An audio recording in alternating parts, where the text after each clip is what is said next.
대체할 수 없는 정통 경제방송 박근영의 데일리 힌트 시간입니다. 반갑습니다. 오늘은 12월 5일 목요일 방송입니다. 자, 아직 계엄령 사태 이후에 시장이 불안감을 여전히 떨쳐내지 못하고 있습니다. 오늘 종가 무렵도 시초가에서는 그래도 올라서 시작했던 시장이 2시 한 40분 넘어서부터 갑자기 주가지수 선물이 확 빠지는 급락세가 나타나기 시작했는데 다시 반등을 주긴 했지만 역시 그 시간대 일부 이슈가 좀 있었죠.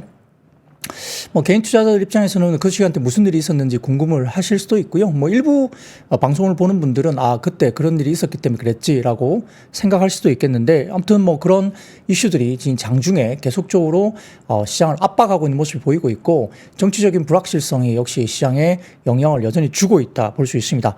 답답한 분위기죠. 좀 살아나는 듯했던 시장이 글쎄요. 한 이틀 전에 굉장히 좋았지 않습니까? 기관 외국인들이 특히 현 선물 매수를 상당히 좀 의미 있게 사들어오던 시장이었는데 어제부터 계엄령 관련된 이슈가 불거지면서 장이 망가지기 시작했다 이렇게 보시면 될 것 같고 여전히 반등세가 좀 나타나지 않는 것은 이러한 국내 정세의 어떤 여러 가지 불안감 이런 것들이 외국인들이 들어오지 못하고 오히려 팔고 나가는 그런 시장이 계속적으로 이어지고 있다 아직까지는. 그래서 시장이 가장 싫어하는 것은 불확실성입니다. 그래서 이런 부분들이 하루바삐 지금 좀 안정을 찾을 수 있도록 어떤 방향으로든 결론이 좀 나야 될 것 같은데요. 아직까지는 좀 어수선합니다. 네, 그렇기 때문에 좀 흐름이 어떻게 될지 조금 아직까지는 단기적으로 좀 보수적으로 대응을 해야 될 것 같다는 생각이 들고요.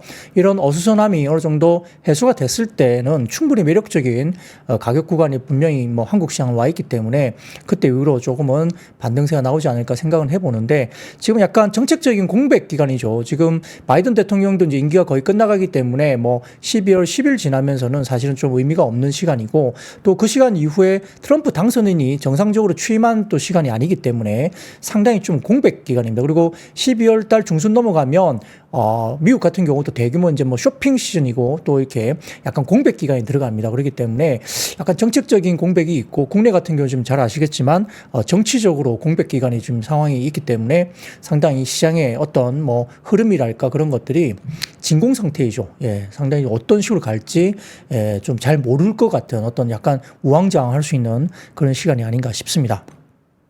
자, 그럴 때일수록 조금 보수적으로 또 우리가 본인들의 어떤 자산이나 계좌 관리를 잘 하셔야 될 것 같고요.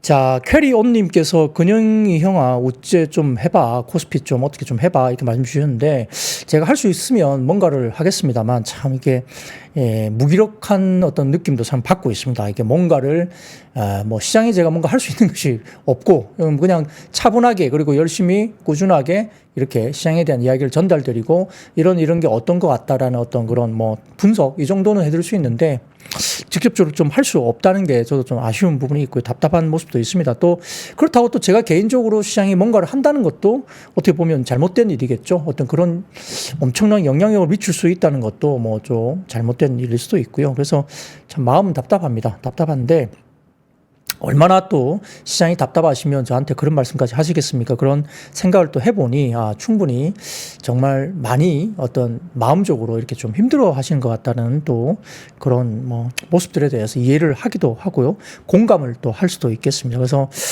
묻겠습니다. 네. 끄르지님께서 박근영 무한자금 펀드 조성을 하라고 그래서 실행을 하고 그러시는데 증환펀드가 한 10조 원 정도 준비가 되어 있고요. 채권 관련해서 40조 원 정도 준비가 되어 있다고 하니까 어느 순간 또 뭔가 일정이 오고 뭔가 좀 집중적으로 투입을 해야 되겠다 시점이 올 수도 있겠죠. 그러면 아마 정부에서 이 펀드 관련된 자금을 증시안정펀드를 운용을 할 가능성이 있고요. 아마 운용사가 아마 삼성자산운용인가 어디가 결정됐다는 이야기가 오늘 정도 나온 것 같은데 제가 정확하진 않습니다만 제가 그렇게 본 것 같습니다. 제 기억에. 그래서 아마 운용사가 증화펀드 운용사가 결정이 됐다면 조만간 운용과 관련된 실행이 또 가능한 상황으로 될 것으로 보이니까 글쎄요, 이제 또, 금융당국이 이 시장을 이제 지금 현재 포지션을 어떻게 판단하느냐 이것도 상당히 중요한 거겠죠.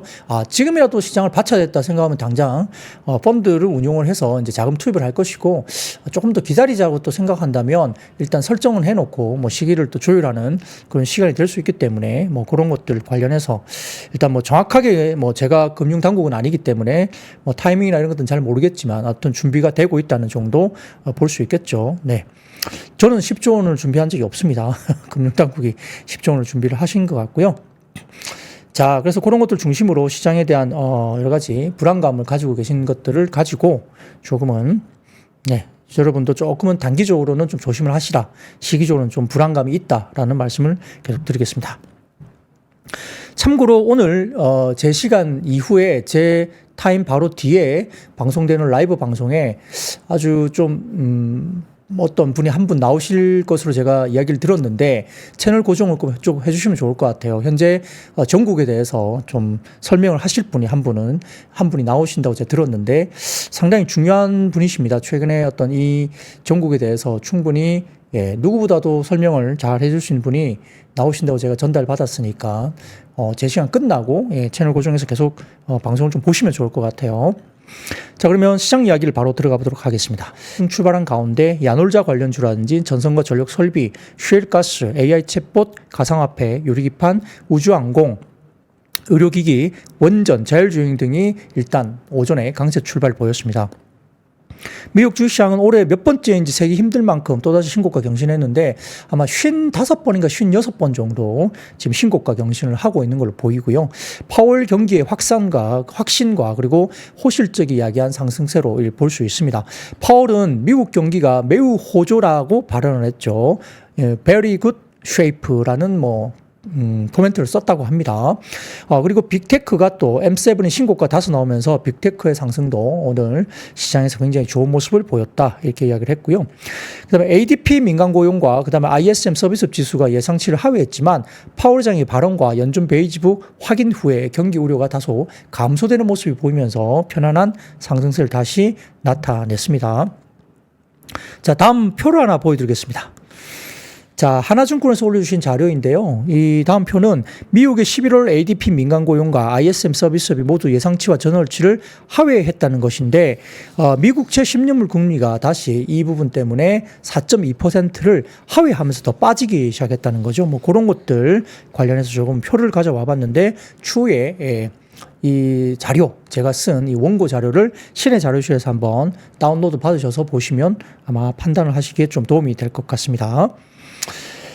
자, 그래서 물론 ISM 서비스업의 같은 경우는 제조업과 달리 5개월 연속 확장 국면을 계속 유지는 하고 있습니다. 특히 제조업보다는 서비스업이 대부분을 차지하죠. 제조업이 10%, 서비스업이 90% 정도 되기 때문에 서비스업이 좀 더 중요한 지표일 수 있는데 아무튼 5개월 연속 확장 국면을 유지하고 있고요. 단 신규 주문과 고용이 모두 전월 대비 조금 감소했다는 부분이 또 우려가 약간 있었죠. 그러니까 12월 달 25bp 금리 인하가 좀 더 가능성이 높아지는 쪽으로 가고 있는 것이 평가가 되고 있습니다. 자, 마벨 테크놀로지가 호실적을 발표했고요. AI 수익화 기대를 올렸던 세일즈포스닷컴도 실적에 관련해서 굉장히 긍정적으로 이야기가 됐죠. 기업 실적 호조로 역시 양호하게 나타났다 볼 수 있겠고요. 여기에 따라서 오늘 반도체 소부장 이런 쪽도 상당히 주가들이 좋은 모습을 보이고 있다. 그러니까 마벨 테크놀로지와 세일즈포스닷컴 이 두 회사의 양호한 실적 때문에 오늘 반도체 섹터가 상당히 좋았다 볼 수도 있겠죠. 자, 코스피는 오늘도 불확실성에 따른 뚜렷한 순매수 주체가 부재했습니다. 방향성이 없이 금융과 통신, 자동차 업종이 하락을 했는데, 자, 외국인 현물 순매도 지속되면서 외국인 보유 비중이 높았던 업종 위주로 차익신의 매모 일부가 나오기도 했습니다. 선물은 소액 순매수가 나타났는데, 금융과 통신, 자동차는 최근에 밸류업 지수와 관련된 섹터로 분류가 됐던 종목들 섹터입니다. 그래서 이런 것들이 다소 조금은 지금 현재 정부의 밸류업 지수 관련된 어떤 정책 동력이 좀 우려가 된다. 이런 생각 때문에 아마 조금은 매도세가 좀 나왔던 것 같고요. 민주당 입장에서는 대통령 탄핵안 관련해서 표결 날짜를 7일로 잡았다라는 이야기가 나왔습니다. 더군다나 강달러, 그다음에 정치 불확실성, 연말 대주주 양도세 회피 물량 정도도 오늘 하방 요인으로 조금은 설명이 될 수 있는 내용이 될 수 있겠고요. 미국 반도체가 AI 수익화 기대감에 상승한 영향 때문에 한국 반도체 업종이 모처럼 만에 소부장까지 포함해서 상승세로 돌아섰습니다.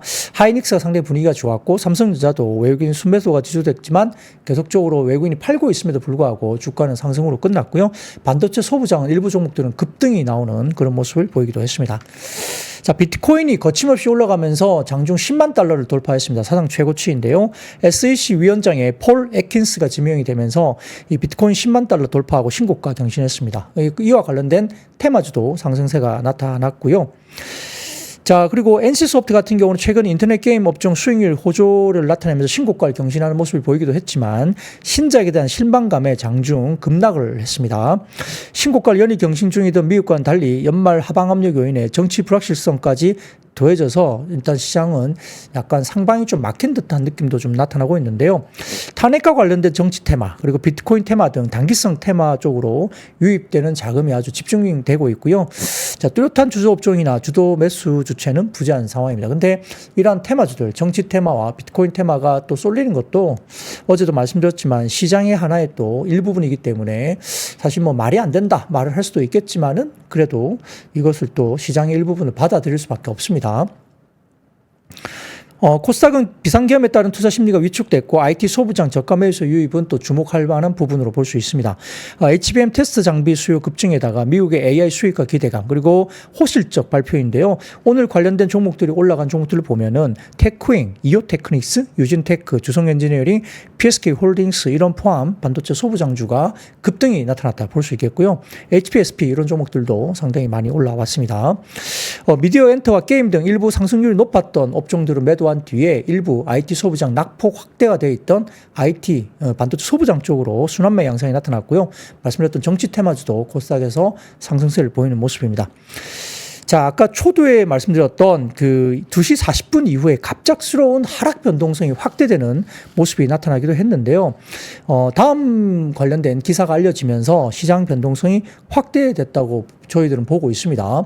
급하게 주가지수 선물이 급락세를 나타났다가 이제 반등이 좀 나오긴 했는데 그때 당시에 2시 40분 이후에 나타났던 이유가 뭐였냐면 이재명 더불어민주당 대표가 블룸버그 TV 인터뷰에 대한 속보가 알려지기 시작했습니다. 그 이유 때문에 그런데요. 자, 그 다음 표를 보여주세요. 네. 이게 이제 이재명 대표의 블룸버그 TV 관련된 인터뷰 속보 내용입니다. 자, 내용을 보면은, 자, 첫 번째, 헤드라인 제목이 이렇게 좀 약간 자극적으로 나왔어요. 이번 주에 윤석열 대통령 탄핵안을 통과시키기 어려울 것 같다. 이런 식으로 헤드라인이 뽑혔고요. 두 번째, 윤석열 대통령은 그럼에도 불구하고 결국 탄핵이 될 것이다. 세 번째, 상법 개정안은 이번에 통과될 것이다. 네 번째, 투자자들은 한국 경제에 대해서 걱정을 너무 하지 않아도 된다. 다섯 번째, 한국 주식들을 저가에 살 수 있는 기회가 될 것으로 본다.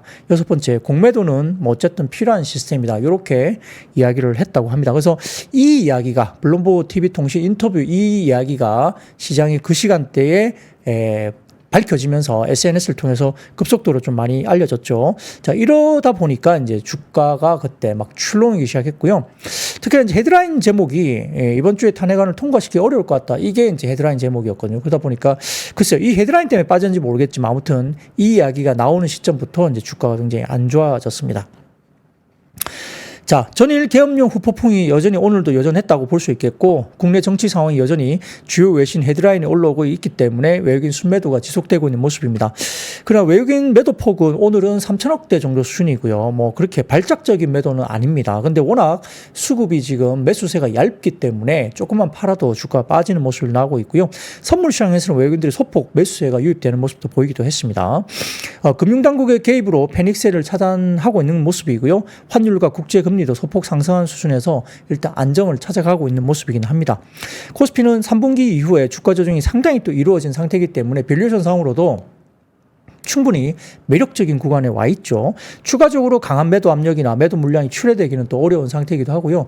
7월부터 뭐 외국인들이 17조 6천억 정도를 뭐 샀던 반도체를 마이너스 4조 6천억 이상 또 팔았기 때문에 거의 5조 가까이 팔았거든요. 그러면 거의 한 22, 3조 원을 반도체에서 미리 때렸기 때문에 더 때리기가 좀 만만치 않다는 거. 물론 뭐 물건이 좀 나오기는 하고 있습니다만 급락을 야기할 만한 추가적인 대규모 물량이 나오기는 좀 어렵다는 분석을 하고 있는 것 같습니다.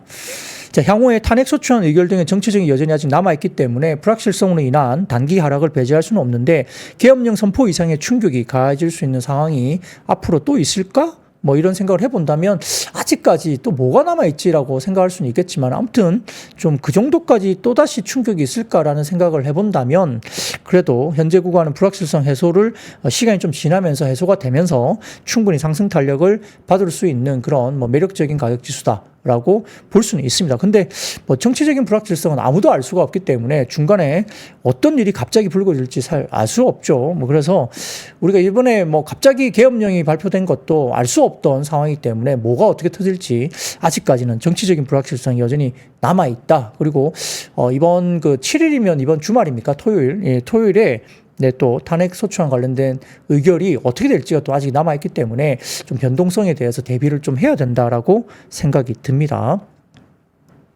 자, 업종별로는 철강, 금속과 의료 정밀, 전기전자가 강세였던 반면 보험과 금융업, 운수 장비 등도 약세를 보였습니다. 말씀드렸던 미국 시장에서 AI 반도체 기업인 마블 테크놀로지와 세일즈포스에 호실적으로 기술주 상승하면서 반도체 업종에 훈풍이 불었고요. 그리고 고배당 업종인 금융과 통신, 그 다음에 이런 것들도 역시 KB금융과 삼성증권 등 금융업은 윤석열 대통령 정부의 밸류업 정책에 대한 추진 동력에 대한 의구심이 반영됐다. 통신주도 그렇다 볼 수 있겠죠. 배당 기대감 대비 외국 투자들의 원화 환해지 비용 증가 때문에 매도 압력이 또 있었다고 추정이 되기도 합니다. 게임 업종은 신작 기대감 반영 이후에 차익 실현 매물이 출회됐고요. 단기적으로 좀 오르기는 많이 올랐습니다. 특히 NC소프트가 신작 저니 오브 모나크의 공개 이후에 실망감이 또 유입되면서 약간 약세를 보였는데 최근에 TL 같은 경우도 초기에 좀 그런 것도 분위기가 있었고요. 참 만만치 않습니다. NC소프트가 최근 들어서 이렇게 신작에 대한 어떤 반응들이 그렇게 환호를 받지 못하고 있는 모습이 있고요. 이외에도 넷마블과 크래프톤 등의 차익 실현 매물도 출회가 되고 있는 모습입니다. 자, 코스닥은 업종별로는 기계 장비, 건설이 강세인 반면 오락문화와 화학이 약세였습니다. 12월 FOMC 금리 인하 여부에 영향을 미칠 11월 고용 보고서가 있고요. 정치적인 이슈 진행과 함께 더불어서 좀 주목을 할 필요가 있다고 보이는 변수로 볼 수 있겠고요.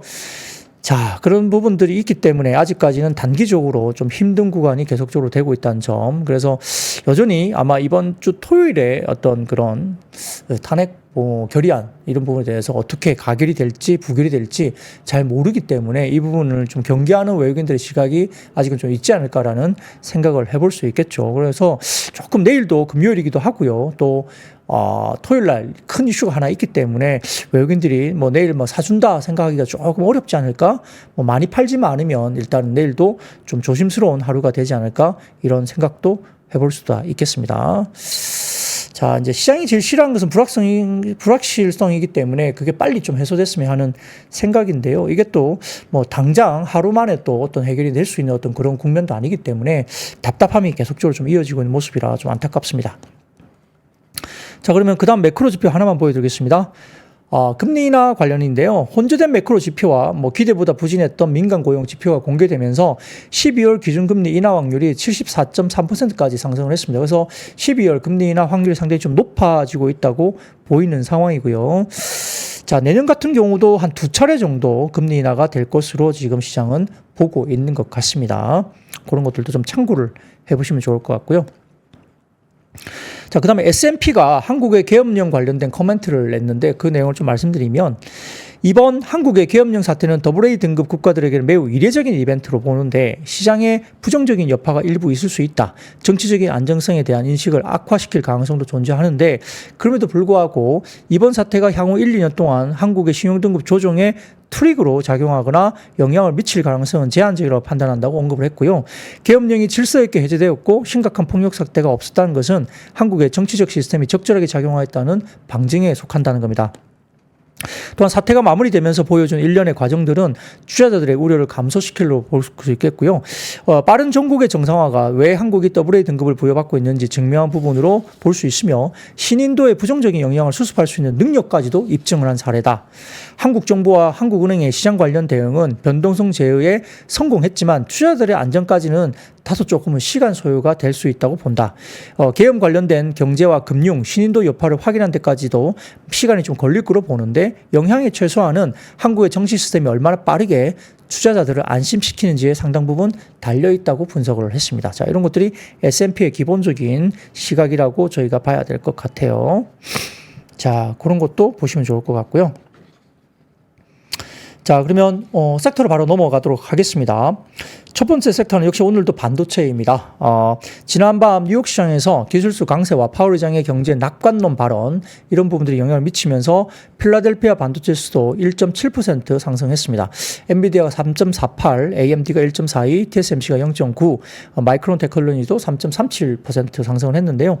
마벨 테크놀로지 같은 경우는 전날 23.19% 급등을 하면서 시장 예상을 웃도는 실적에 큰 폭으로 상승했습니다.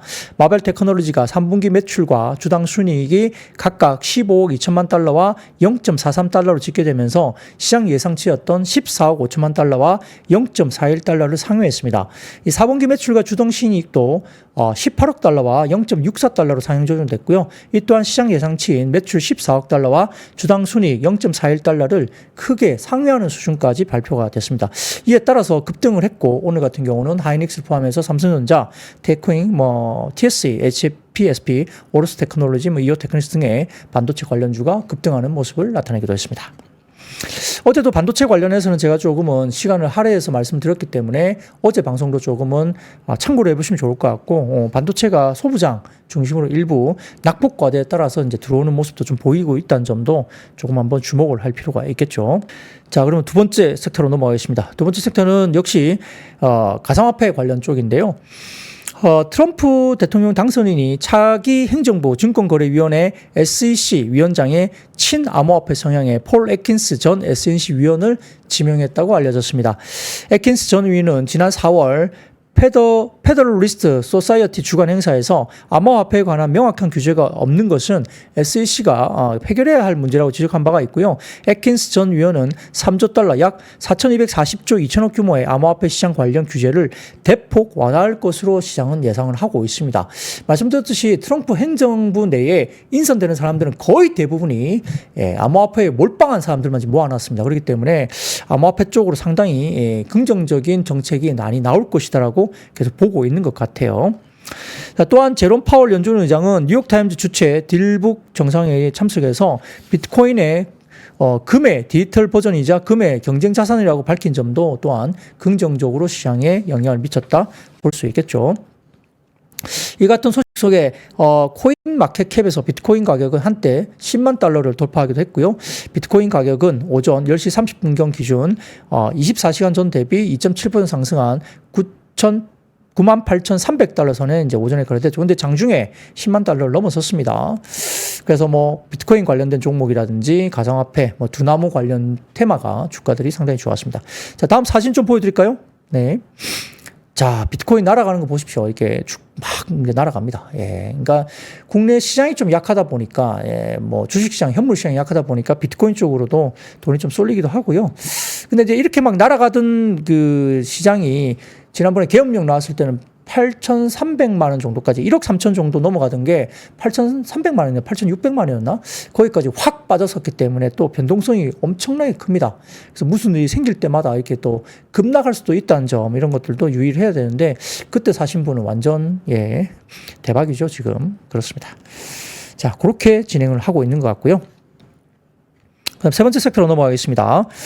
자, 고환율에 따른 항공사 수요 및 비용 측면의 부정적인 분석 등의 항공주가 하락을 했습니다.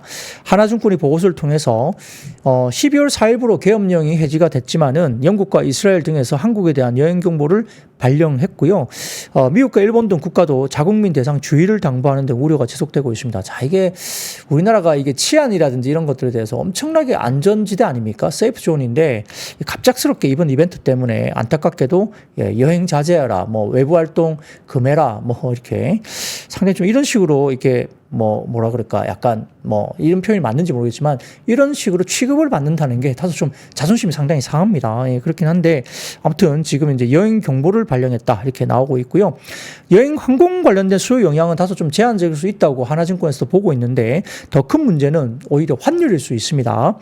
12월 4일 원달러 환율은 전일 대비 7.2원 상승한 1,410원 정도 마감이 됐는데요. 당분간은 1,400원대 고환율이 또 유지가 될 수 있다 이런 이야기가 나오면서 환율이 높아지면은 항공사 관련된 비용 측면에서 모두 부정적이고 또 어떤 항공사 측면에서는 수요 같은 부분에서 조금 그러겠죠. 달러 환산이나 이런 것들 했을 때 사실은 뭐 달러가 좀 좋아요. 그러니까 원화가 강세면 좀 좋잖아요. 달러 환전도 좀 좋고 뭐 예를 들어서 뭐 1,000원이면 얼마 좋겠어요. 1,000원에 1달러 바꿀 수 있다고. 근데 지금은 1,400원대에 1달러 바꿀 수 있으니까 이 환전 수요가 부담스럽겠죠. 나가게 되면. 그래서 이런 것들이 결국은 좀 수요를 좀 위축시킬 수 있다 생각도 들고 항공주는 또 비용 관련해서 이게 여러 가지 뭐 차입이 많기 때문에 이런 달러 베이스가 이렇게 너무 달러가 강세면 상당히 조금 힘들어지는 부분도 분명히 있겠죠.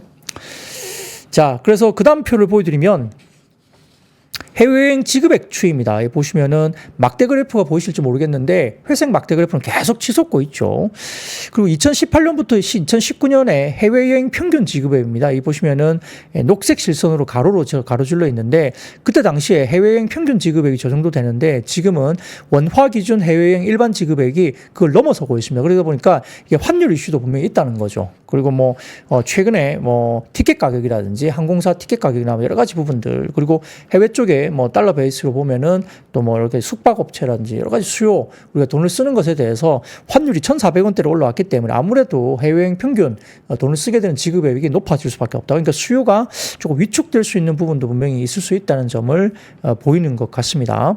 그래서 오늘 일부 항공사 관련된 주도 하락을 했고요. 여행 관련된 종목들도 좀 일부 하락을 하기도 했습니다. 그런데 여튼 뭐 글쎄요. 뭐 외국에 나가는 분들은 최근에 이제 일본 쪽 수요가 굉장히 좋았잖아요. 엔화 관련된 또 이슈가 있었기 때문에 엔 관련된 환율 이슈로 많이 나갔는데 아무튼 달러 베이스가 너무 이제 저렇게 달러가 강세이다 보니까 또 수요가 좀 위축되지 않을까 고민도 될 수 있는데 글쎄요. 한겨울 그러니까 12월, 1월 이런 한겨울 때는 또 가장 성수기입니다. 여행 관련된 쪽은 성수기이기 때문에 글쎄요. 이럼에도 불구하고 또 뭐 공항 쪽에는 사람들이 굉장히 많이 몰리면서 또 여행을 가고 있는지 뭐 실제로 그건 또 알 수 없지만 아무튼 우려는 있다는 겁니다. 환율 분위기가 또 우려가 있다는 거고 또 국내로 들어오는 인바운드가 아무튼 이번 계엄령권 이슈 때문에 다소 좀 위축될 수 있다 뭐 이런 것도 생각을 할 수 있기 때문에 조금은 좀 안타까운 이 상황이 환경이 좀 벌어지고 있다는 것도 결국 우려 사항이다 볼 수 있겠죠. 자, 그러면 네 번째 섹터로 넘어가겠습니다. 자, 2차 전지도 오늘 좀 좋지 못했는데요. 시장 조사 기관 S&E 리서치에 따르면 국내 배터리 3사의 글로벌 전기차용 배터리 사용량 시장 점유율이 전년 동기 대비 3.5%포인트 하락한 20.2%를 기록했다 나타났습니다. 그러니까 점유율이 빠지고 있다는 거예요. 그러니까 중국 업체들이 물론 중국 로컬이 잘 되고 있기 때문에 로컬 쪽이 올라오면서 이제 중국 업체들이 많이 성장을 했겠고요. 국내 같은 경우는 북미나 유럽 쪽이 좀 약하기 때문에 그런 쪽에서 상당히 조금은 아쉬운 점유율이 나타났다 볼 수 있겠고요. LG 엔솔 같은 경우는 전년 동기 대비 6.4% 정도 성장을 했는데 81.2기가와트시를 성장하면서 여러 가지로 3위를 차지했고요. SK온은 9.5% 성장률을 기록하면서 5위를 기록했고 7위인 삼성 SDI는 2.3% 성장률을 기록했습니다. 이와 관련해서 S&E 리서치는 트럼프 2기 행정부 출범으로 인한 정책 변화 가능성이 한국 배터리 업계의 불확실성을 좀 더 증폭시키고 있고요. 위기에 대비하기 위해서 한국 배터리 업체는 미국의 정책 관련 변화를 면밀하게 모니터링해야 된다. 그리고 장기적으로 AMPC 의존도를 낮추면서 시장 변화에 또 유연하게 대응할 어떤 기반을 마련해야 되지 않느냐 이런 이야기를 한 것 같습니다. 자, 그래서 그 다음 표를 보여드리겠습니다. 이 보시면 글로벌 EV 배터리 관련된 트렌드인데요. 보시면은 2017년부터 23년까지는 연평균 51.1%나 급등세가 성장이 나타났죠. 근데 이제 지금 봐서는 한 25% 정도 성장세가 나타나고 보입니다. 그러니까 성장률이 아직은 성장세이긴 하지만 성장률이 둔화되고 있는 거죠. 뭐 그런 부분들이 역시나 시장에서 좀 부정적인 이슈가 될 수 있다는 거고요. 성장을 하더라도 급성장을 하다가 이 성장률이 둔화되면 주식시장은 약간 먼저 반응을 합니다. 그런 것들이 영향을 미치고 있고요. 키움증권에서 이제 이야기하기를 24년 1월부터 10월까지 글로벌 전기차용 배터리 사용량은 686.7기가와트시로 전년 동기 대비 25% 성장을 했습니다. 그러니까 17년부터 23년까지 연평균 51%나 성장하던 성장률이 이제 좀 빠지고 있는 거죠. LG 엔솔 같은 경우도 뭐 아까 말씀드렸던 그런 성장률이 있는데 어쨌든 국내 배터리 3사의 글로벌 전기차용 배터리 사용량 시장 점유율이 전년 동기 대비 3.5%포인트 하락한 20.2%가 나타났다. 이게 조금은 아쉬운 부분이 분명히 있었다는 겁니다. 자, 그 다음 표를 하나 보여드리겠습니다. 자, 탑6의 배터리 서플라이즈 MS 트렌드인데요. 여기 보시면은 뭐 CATL, 비어드, LG 엔솔 쭉쭉 나와 있습니다. 그래서 CATL이 올해 같은 경우에는 10월까지 봤을 때 CATL이 1위 36.8%, 그 다음에 비어드가 16.8%, 그 다음에 LG 엔솔이 뭐 11.8% 쭉쭉 나와 있습니다. 그래서 이게 이제 올해 관련된 2024년 1월부터 10월까지의 트렌드, 그러니까 점유율 트렌드인데, 자, 그 다음 표를 보여드리면 좀 더 이해하시기 좀 쉬울 것 같습니다. 표를 보여드리면 연간 누적 글로벌 전기차용 배터리 사용량인데 이게 10월까지입니다. 자, 23년 점유율을 제일 오른쪽에서 두 번째 칸을 보시면 23년 점유율이 CATL이 35.9였는데 24년 같은 경우는 36.8 점유율이 더 올라갔고요. 비아디도 16%에서 16.8%로 더 올라갔습니다. LG 엔솔 같은 경우는 13.9%에서 11.8%로 빠졌고요. CALB 같은 경우는 4.8에서 4.8로 유지가 됐는데 SK온이 5.2%에서 4.5%로 빠졌고, 제일 밑에 7위 삼성 SDI는 4.7%에서 3.8%로 빠졌습니다. 그러니까 점유율이 이렇게 좀 빠졌다는 거죠. 이런 것들이 물론 북미와 유럽이 좀 약한 반면에 중국 시장의 성장이 그대로 유지가 되면서 중국 업체들의 로컬 업체 쪽에서의 로컬에서의 어떤 성장이 여기에 MS가 좀 담겨 있지 않느냐 이런 이야기를 하고 있는데, 그래서 일부 분들은 중국을 제외한 글로벌 점유율을 보자 이런 이야기를 하는 분도 계시죠. 뭐 그래서 그런 것들 좀 봐야 되겠지만, 아무튼 지금은 북미와 유럽이 좀 상당히 약한 국면에 있고 중국 중심으로 또 반응을 한다면 역시 중국 업체들 중심으로 점유율이 확대되는 모습이 이렇게 나타난다, 이런 것도 볼 수도 있겠습니다. 자, 거기다 그 다음 표 보여드리겠습니다. 키움증권에 의한 자료인데요. 24년 3분기만 놓고 보면 3분기 글로벌 EV용 배터리 업체별 판매 실적인데, 매출액 같은 경우에는 지금 CATL이 1위고 2위가 LG 엔솔, 그 다음에 3위가 핀드림즈, 그 다음에 4위가 SDI, 5위가 SK온. 3분기만 놓고 보면 그렇다는 겁니다. 근데 그게 출하량 오른쪽으로 보면 1위가 CATL, 2위가 핀드림즈, 3위가 LG 엔솔, 4위가 CALB, 그 다음에 5위가 패나소닉, 6위가 뭐 고션 뭐 이런 쪽으로 쭉쭉 나오고 있어요. 그래서 MS 관련해서는 이렇게 나와 있는데, 아무튼 이런 것들 관련해서 업체별로 조금은 또 분기별로 약간 차이들이 나타나더라, 이런 것도 참고를 좀 해보시면 갈 것 같습니다.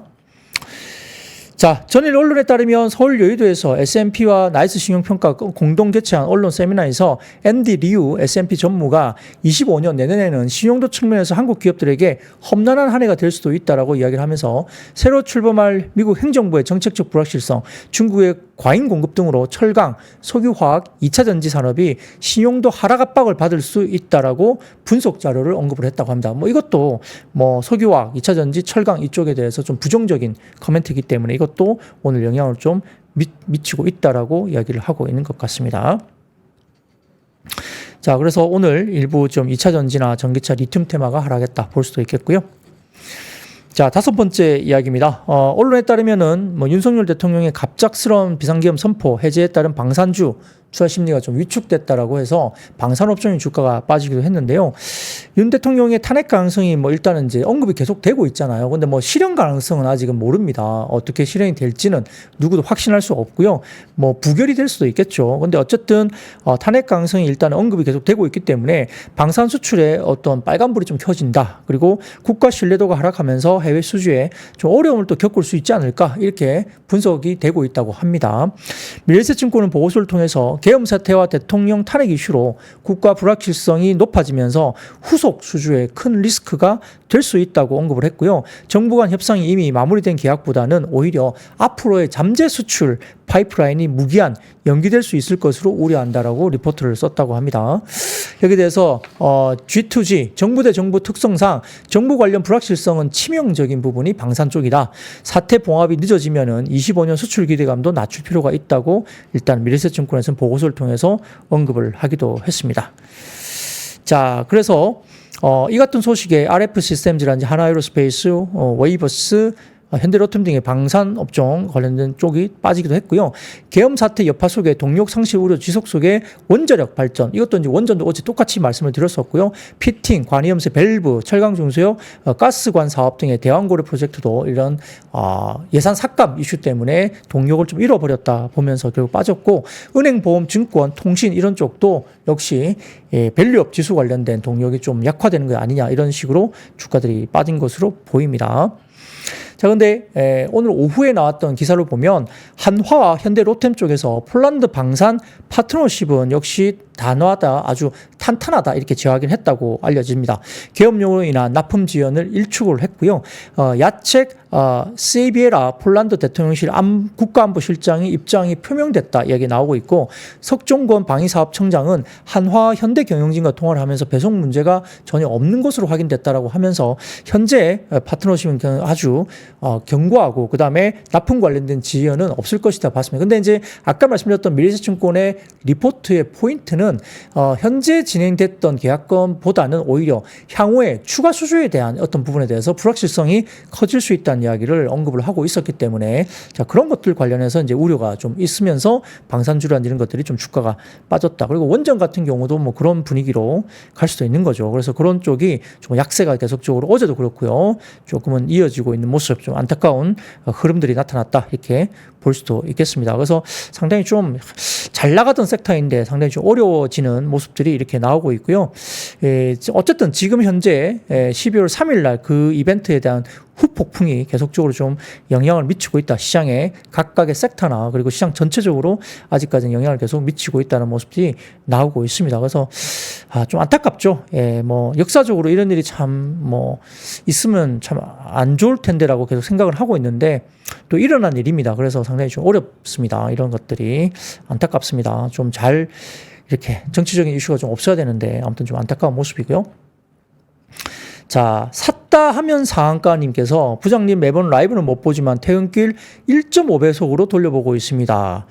제 방송을 1.5배속으로 들으시면 뭐 어떻게 들으시는 거예요? 가뜩이나 제 방송 스피드가 상당히 좀 빠르다는 분도 꽤 계셨거든요. 물론 지금 많은 분들이 이제는 적응이 되셔가지고 제가 하고 있는 방송이 이제는 좀 들을만하고 라이브로 들어도 괜찮다는 분이 계신데, 제 방송을 1.5배속으로 들으시면 상당히 잘 이렇게 집중해서 들으시는 것 같아요. 네, 그래서 하여튼 뭐 너무 감사하죠. 어쨌든 간에 듣고 계시다고 하니까 상당히 감사한 모습이고요. 앞으로도 열심히 듣겠습니다. 저도. 그래서 하여튼 잘 들어주시면 앞으로도 너무너무 감사할 것 같습니다. 그런 것들도 한번 제가 채팅창에 보이길래 한번 말씀드렸어요. 1.5배속을 듣고 있다. 그 뒤에 다른 말씀이 계시지만 그 말씀은 제가 특별하게 드리진 않겠고, 아무튼 1.5배속으로 듣는다. 딱 눈에 들어오더라고요. 네. 감사합니다. 자, 그 다음, 6번째입니다. 밸류업 지수 동력 확보 어려움에 대한 우려가 있으면서 오늘도 역시 아까 말씀드린 금융주가 하락을 했는데요. 근데 아까 원전이라든지 대왕고래, 그 다음에 방산 이런 것들이 이야기가 계속 되고 있는데, 자, 오늘 한화투자증권에서 이에 대해서 이제 코멘트를 했습니다. 자, 다음 표를 하나 보여주세요.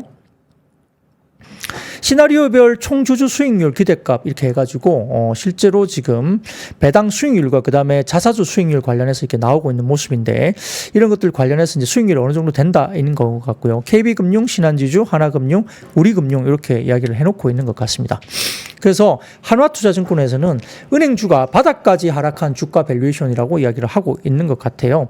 3대 은행지주 주가가 12월 4일 평균 마이너스 6% 이어서 오늘도 상당히 많이 빠진 모습을 보이고 있는데, 연이은 주가 급락은 비상계엄 발동과 해제 이후에 정치적인 불확실성이 확대된 것과 밸류업 정책 이익에 대한 불안감에 기인하다고 이제 분석을 하고 있습니다. 주요 은행주의 자본 비율은 글로벌 기준에서 요구되는 수준보다 훨씬 높고 있고요. 하지만 은행주가 지금껏 선진적인 자본 정책을 제시하지 못했던 것은 애초에 회사의 능력이나 의지 때문은 아니고, 결국 약간 이게 정부에 대한 스탠스도 많이 영향을 받거든요. 은행 쪽은 특히나. 그래서 연중 발표된 주주환원 정책을 원한대로 이행하지 못할 것이라는 시장의 우려가 충분히 합리적일 수 있다라고 한화투자증권에서는 일단 이야기를 하고 있습니다. 그럼에도 불구하고 최근에 이어진 은행주들의 주가 하락은 상당히 과도하다 이렇게 이야기를 하고 있어요. 그래서 모르겠습니다. 저가 매수가 충분히 가능한 상황일 수도 있고요. 통신주 같은 경우도 최근에 특례 편입, 그러니까 지난번에 밸류업 지수 100에 속하지 못했던 통신업종들도 꽤 주가들이 올라오다가 또 이 분위기 때문에 최근에 한 2, 3일 정도 빠지고 있거든요. 그래서 통신주도 마찬가지고, 이게 정상화된다면 밸류업 지수와 관련된 정상화가 또 이루어지고 정부 의지가 명확하게 또 확인이 된다고 한다면 충분히 또 리바운딩이 나올 수 있는 구간이고, 금융이나 그 다음에 통신주 같은 경우는 실적이나 밸류에이션 전혀 걱정 없이 살 수 있는 구간이거든요. 그렇기 때문에 이런 것들에 대한 리바운딩도 충분히 한번 고려를 해보시고 조금은 계속적으로 좀 째려보셔야 된다. 계속 타이밍을 좀 째려보셔야 된다. 이렇게 말씀을 좀 드리겠습니다. 그런 것도 한번 말씀을 드렸고요. 자, 마지막입니다. 자, 비상계엄 후폭 풍성에 윤 대통령 탄핵 정국 돌입 등의 역시 정치 인맥 관련주들이 상승세를 보였습니다. 뭐 잘 아시겠지만, 예, 그런 것들 관련해서 상당히 좀 어제도 이렇게 정치 인맥 관련주들이 주가들이 막 요동을 쳤는데요. 상당히 좀 이거는 뭐 펀더멘탈이나 밸류 이런 것들 상관없이 이제 주가들이 움직이는 거기 때문에 뭐 분석이란 자체가 좀 너무 어렵습니다. 근데 아무튼 지금 대통령 탄핵안 관련해서 이제 지금 7일 날 이야기가 되고 있는 것 같고요. 아마 탄핵안에 대해서 아마 7일 오후 7시에 표결 추진한다고 발표가 됐기 때문에 아마 토요일 오후 늦게 아마 굉장히 이슈가 될 것 같은데요. 뭐 가결 여부는 아무도 모릅니다. 아무도 알 수 없고요. 네, 그건 알 수 없고. 그래서 어떻게 될지 잘 모르겠는데 다만 이제 국민의힘은 의원총회에서 윤 대통령 탄핵 반대를 당론으로 추인을 했기 때문에 또 만만치 않을 수 있다는 분석도 꽤 많습니다. 그래서 일단 아무도 알 수 없고 또 이재명 더불어민주당 대표도 이번에 아까 블룸버그 TV통신과 관련된 아까 인터뷰 기사 내용에서 이번에 탄핵안 가결은 좀 어려울 것 같다 이런 이야기를 했다고 하죠. 그러니까 뭐 그게 어떤 속마음인지는 잘 모르겠지만 그런 이야기를 했다고도 합니다. 그러니까 만만치 않을 수 있다 이렇게 또 시장에서는 보고 있는 것 같고요. 자, 그래서 이런 부분들 때문에 이재명 관련주로 언급이 되고 있는 에이텍 모빌리티, 오리엔트 전공 등은 일부 긍정적이었고 또 이재명 대표의 공약인 기본주택 정책 관련된 중소형 건설주, 그러니까 동신건설, 일성건설, 이화공영 등은 상승을 보였습니다. 그리고 이스타코 같은 일부 이재명 관련주로 부각되는 종목들도 부각이 됐고요.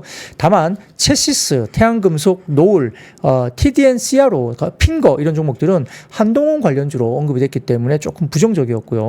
진양화학, 그다음에 한국선제 등은 오세훈 관련주인데 약간 이런 것도 부정적이었고 안랩과 써니전자, 이 안철수 관련주도 약간 부정적이었죠. 그래서 아직까지는 뭐 이재명 관련주가 좀 더 테마주로서 움직임이 있는데요. 이건 또 언제 어떻게 변할지 모릅니다. 그렇기 때문에 또 이재명 대표는 아직까지는 사법 리스크가 남아있기 때문에 또 언제 어떻게 또 빠질지 알 수 없는 구간이라 정말 이런 테마주들에 대해서 뭐 매매하는 것 자체가 상당히 리스키하죠. 그래서 뭐 공고드리거나 좋다 안 좋다 말씀드리긴 좀 어려운데 아무튼 이런 테마주들이 움직이는 것도 결국은 시장에 또 이것도 시장이기 때문에 또 언급을 드릴 수밖에 없는 국면이기도 합니다.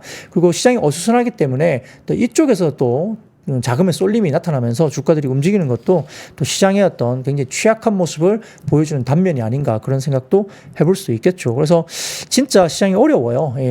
아주 극강의 어떤 그런 어떤 뭐 스킬이 필요한 거 아닌가. 지금 너무너무 어렵고요. 정상적인 주식보다는 약간 이런 테마성 주식들만 오르내리고 있고 또 뭐 미중 간에 또 뭐 어떤 여러 가지 뭐 우려 이런 것 때문에 히토류나 어떤 희귀금속 관련 이런 것도 막 가기 때문에 그런 것들이 뭐 밸류가 지금 정확하게 나오지도 않죠. 근데 뭐 주가들이 움직이니까 그런 것들도 결국은 시장의 한 축이지만 그래도 시장의 어떤 뭐랄까, 이 난이도가 너무 높게, 너무 어렵다, 이런 것들도 느껴집니다. 그래서 정말 이 시장에서 정상적인 밸류를 받고 움직이는 그런 시장이 돼야 되는 것 때문에 상당히 좀 대응이 어렵지 않은가 싶고요. 주말을 기점으로 좀 어느 정도 이 관련된 부분들이 좀 이슈가, 정치 이벤트가 조금 이렇게 안정화되기를 좀 바라는 마음이 꼭 있습니다. 여러분들도 그런 것들 잘 새겨보시면서 체크를 좀 해보시면 좋을 것 같습니다. 자, 그러면 오늘 준비한 이야기는 여기까지입니다. 여러분 또 내일 웃는 모습으로 뵙겠습니다. I see you. 삶의 격을 높이는 9가지 지혜를 함께 나눕니다. 위즈덤 칼리지 시즌 2 영상 아래 링크를 클릭하시면 자세한 내용을 확인하실 수 있습니다.